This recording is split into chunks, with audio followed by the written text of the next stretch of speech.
அது தெரியல, அது வரும். நன்றிங்க. இந்த கேள்விக்கெல்லாம் நான் மறுபடியும் இன்னொரு கூட்டம் மாநாடு மட்டும் நிச்சயமாக ஒரு சின்ன அசம்பாவிதம் கூட நடக்கக்கூடாது. அமைதியான முறையில இந்த மாநாடு நடைபெறும். இந்த மாநாட்டிற்கு எங்களுடைய மருத்துவர் ஐயா அவர்கள் அனைத்து சமுதாய மக்களும் அழைத்திருக்கின்றார். குறிப்பாக பட்டியலின சமுதாய மக்களை அதிக அளவில் வாருங்கள், நாம் எல்லோரும் சகோதரர்கள். இங்கே நம்ம கோரிக்கை என்ன? பட்டியலின சமுதாயம், மன்னிய சமுதாயம், பின்தங்கிய சமுதாயம், மிக மிக பின்தங்கிய சமுதாயம் எல்லாம் வளர்ச்சி அடைய வேண்டும். அதனால்தான் இந்த மாநாடு ஆக்கப்பூர்வமான முறையில இந்த மாநாடு நடைபெறும். இந்த மாநாடு யாருக்கும் எதிரானது கிடையாது. மீண்டும் சொல்கின்றேன்,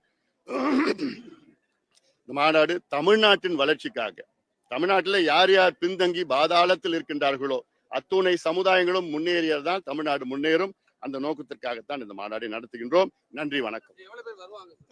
அது தெரியல, அது வரும். நன்றிங்க. இந்த கேள்விக்கெல்லாம் நான் மறுபடியும் இன்னொரு கூட்டம் மாநாடு மட்டும்